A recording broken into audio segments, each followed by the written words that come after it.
20 år i Folketinget har statsministeren optjent en livslang folketingspension på over 32.000 kroner om måneden.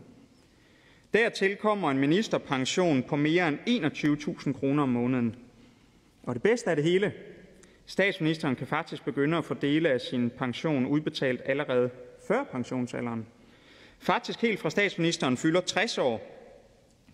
Det giver altså statsministeren en samlet tidlig pension på over 40.000 kroner om måneden, før statsministeren overhovedet når den pensionsalder, statsministeren vil pålægge almindelige danskere.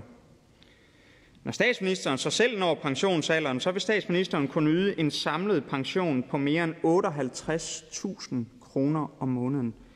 Livslangt. Så hvordan i virkeligheden kan det være, at statsministeren står her og påstår, at hun forstår almindelige danskeres virkelighed, når statsministerens pensionsordning er så høj?